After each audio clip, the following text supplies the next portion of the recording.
look like Caitlyn Clark has landed her first speaking gig of the offseason. Guys, for this one here, we got... So Caitlyn Clark is doing her yearly press tour, as in like, not even yearly press tour, yearly talk tour, where she just goes and she starts talking. She does plenty of talks. She will talk wherever is deemed necessary, and what we will see from Caitlyn Clark is a lot of speaking arrangements. Okay, this is wild. Caitlyn Clark just did it again, and this time, she might have broken the internet in the WNBA's pay scale. Reports are buzzing that she's landed an off-season speaking gig, pulling in anywhere from $400,000 to $500,000 for just one event. Yeah, you absolutely heard that right. $500,000 just to talk for an hour, and get this. With a full tour now lined up across the country, that total could potentially reach nearly $50 million by the end of the offseason. The moment this news dropped, fans instantly started buzzing, and so did Angel Reese, because the idea of Caitlyn Clark cashing in millions for giving speeches while everyone else is grinding through practice definitely didn't sit too well with her. So let's dive into it, because the internet is officially having a meltdown, and Angel Reese is right in the middle of it. I was making $3.1 million a year in college. What you talking about? He's like, yo, don't act like you're doing me a favor. First of all, Ice Cube and them offered me $5 million for 10 weeks. I told them no, then they came back for $15 million. Me what I would have been doing. I would have grabbed that and waited till next year. I'm trying to bring awareness to women's basketball, taking a wild pay cut. When you think about, let's just say $5 million for 10 weeks, $78,000 for a whole WNBA season, or $15 million for 10 weeks. What is the commissioner talking about? What year you think this is? I was making 3.1 in college. I got a $28 million deal with Nike. Watch your mouth.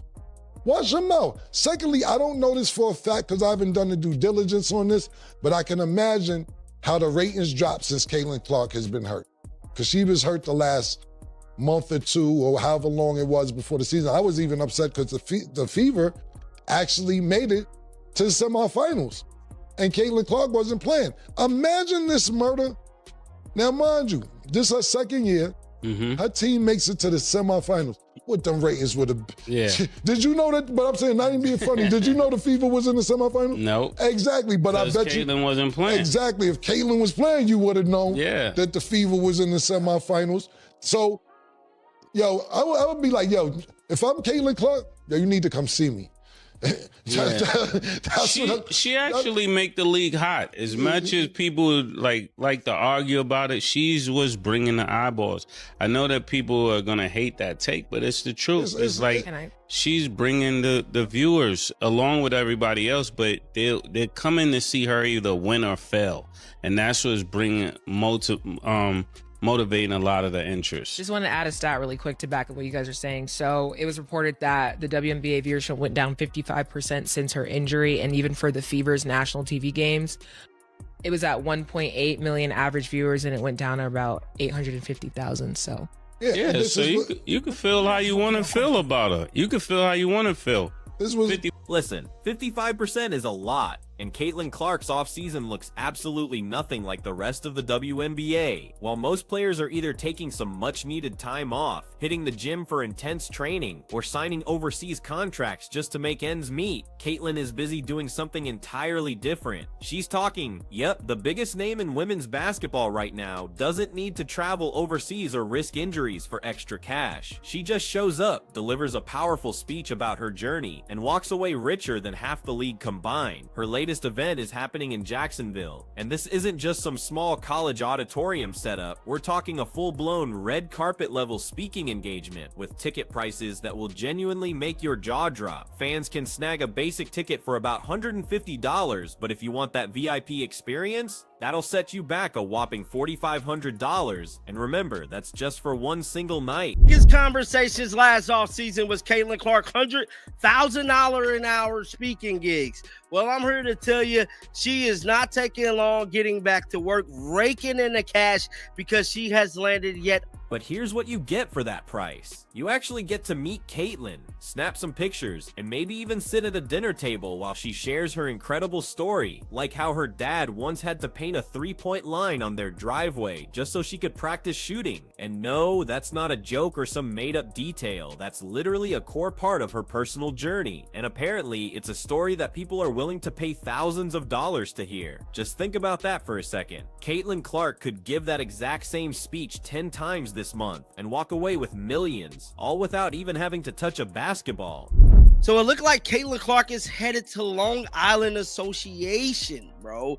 So it stated Long Island Association joined the Long Island Association's president and CEO, Matt Cohen, moderates a special conversation with Caitlyn Clark discussing her record-breaking performances, impact, and cultural influence on October the 29th at 10:30 to 12:30 in New York.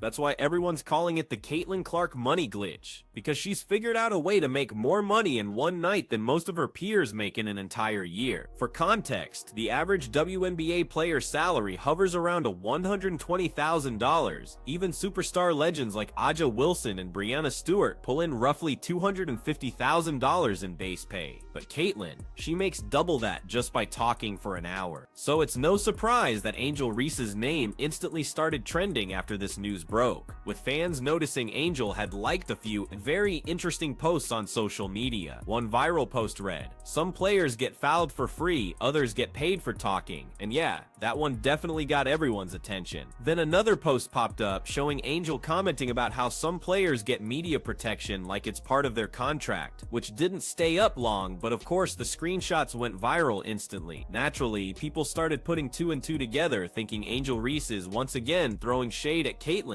And honestly, can you really blame her? While Caitlyn's out there living this undeniable superstar lifestyle, Angel's been hustling hard to stay relevant in the spotlight, signing endorsement deals, tirelessly working on her brand, and constantly keeping herself in front of cameras, yet the gap between them just keeps growing. Caitlyn isn't just a basketball player anymore, she's a global brand with massive deals from Nike, Gatorade, State Farm, Bose, you name it, and now, on top of all that, she's stacking hundreds of thousands from speaking events. It's absolutely wild. But here's where things get even crazier. People aren't just paying to see Caitlyn because she's good at basketball. They're paying because she's become a cultural icon, representing this monumental crossover moment where women's basketball finally exploded into mainstream relevance. She's undeniably the face that brought millions of new fans to the WNBA. Her name alone sells out arenas, and her games boost TV ratings higher than some NBA preseason games. So when you look at it from that angle, those speaking fees suddenly make perfect sense. If Caitlyn Clark shows up, the event sells out, period. And that's the kind of market power nobody else in the league, not Angel, not Asia, not even Candace Parker can match right now. Still, that doesn't mean everyone's happy about it. Angel Reese, who has always been incredibly outspoken, probably feels like she's watching someone else eat from the very same table she helped set. Because let's be real, that LSU-Iowa rivalry put both of them on the map in a whole new massive way. That championship game wasn't just basketball, it was a cultural moment where Angel's taunt made headlines. Caitlyn's performances made history, and both of them became household names. But since then, Caitlyn's career has skyrocketed to unprecedented levels, while Angel's has stayed steady but nowhere near the same trajectory, and that's precisely what's fueling this growing frustration. Angel sees Caitlyn getting rewarded not just for her talent, but for her image, her marketability, her America's Sweetheart label, while Angel finds herself constantly fighting for respect, repeatedly being labeled as the villain. It's the same story playing out over and over. One gets praised, the other gets criticized, even when they do the exact same thing. Caitlyn gets called passionate, Angel gets called emotional, Caitlyn gets called confident, Angel gets called arrogant. That frustrating double standard hasn't gone away, and this $50 million headline just poured gasoline on the fire, because no matter how you look at it, Caitlyn Clark is making more money talking about basketball than Angel Reese might ever make playing it. It's not just about jealousy, it's about fairness. The system rewards likability over performance, marketability over skill, and Angel knows that because she's watching it happen in real time. But you know what? Caitlyn's just playing the game better than anyone else. She's not breaking any rules, she's just cashing in while the opportunity's there, and honestly, who wouldn't?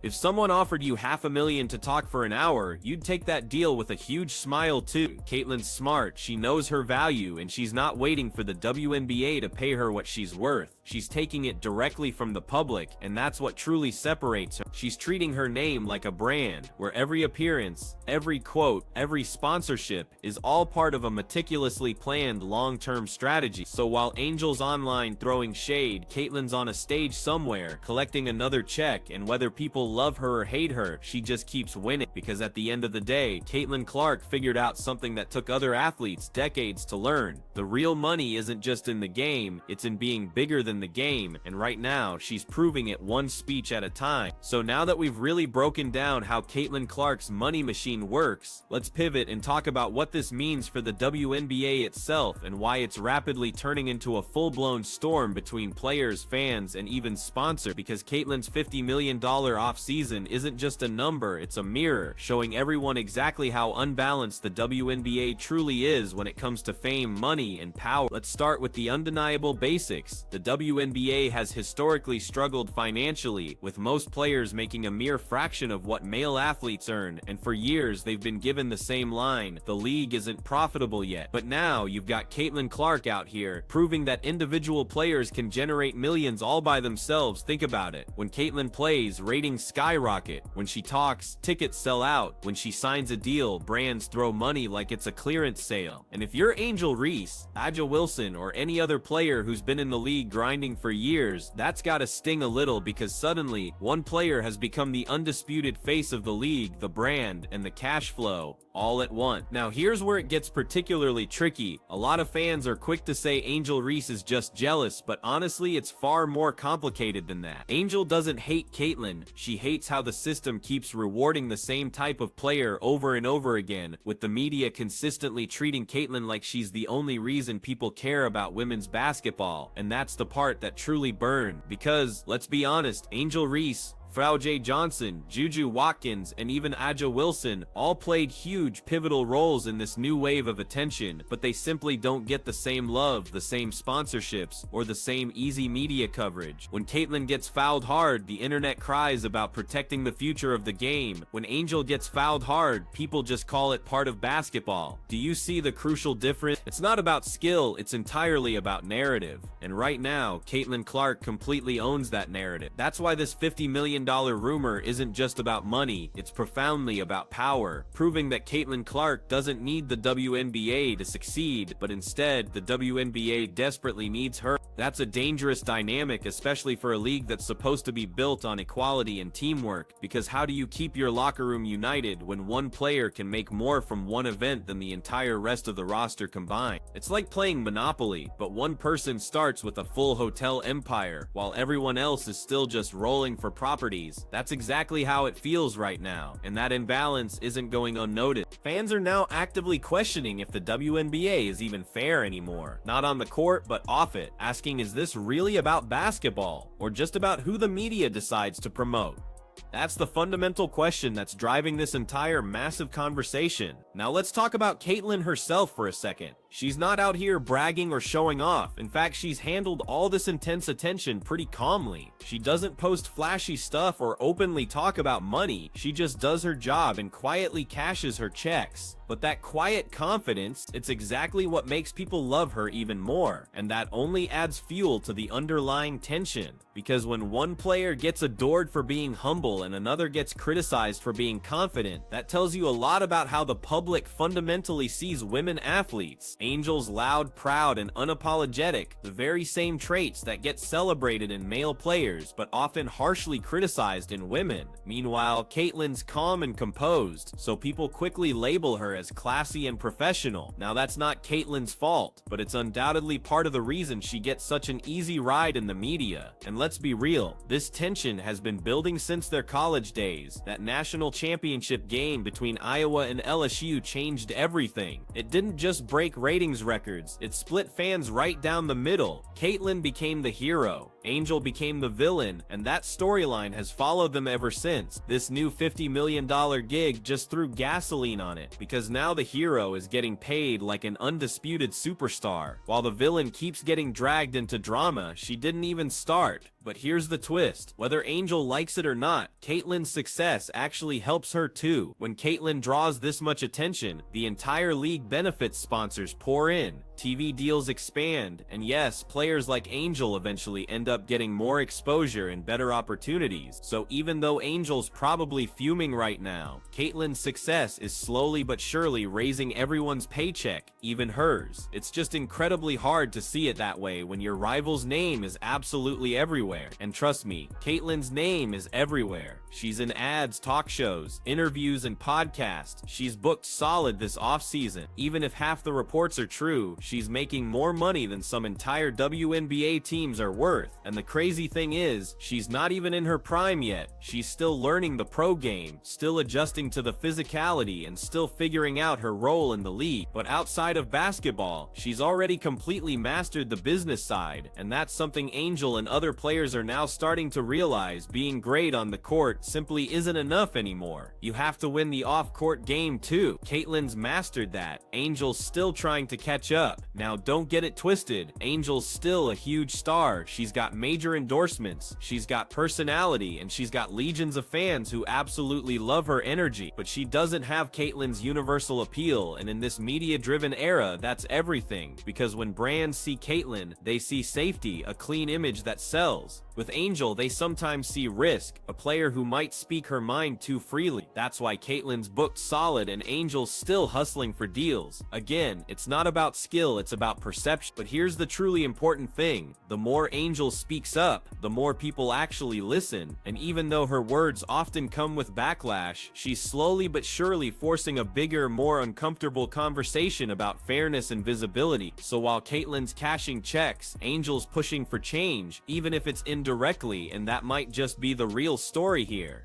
Caitlyn represents what happens when the system works for you. Angel represents what happens when it doesn't. One profits from it, the other fights it, and both are shaping the future of the WNBA in completely different yet equally impactful ways. Still, it's wild to think Caitlyn Clark's name alone can cause this much chaos just by giving a speech. We've reached a point where her presence alone becomes a massive headline. It's not even about what she says anymore, it's about what she represents. She's become the undeniable face of women's basketball, for better or worse, and that's exactly why Angel Reese's reaction matters so deeply, because it's not just her being emotional, it's her reacting to a system that feels fundamentally rigged. To her, Caitlyn's success is proof that talent isn't enough, you also have to fit a certain image. But she's not apologizing for it. She's out there doing what anyone else would do, taking full advantage of her moment, cashing in while she can, and building a life-changing brand. If anything, she's showing what's truly possible when women athletes finally get real commercial respect. Maybe that's the ultimate point. So there it is, Caitlyn Clark's rumored $50 million off-season deal has everyone talking, and Angel Reese's reaction just added even more fuel to the fire. Do you think Caitlyn's earnings are justified, or is this proof that the hype has gone too far? Drop your thoughts below, hit that like button and subscribe for more, because this story isn't ending anytime soon.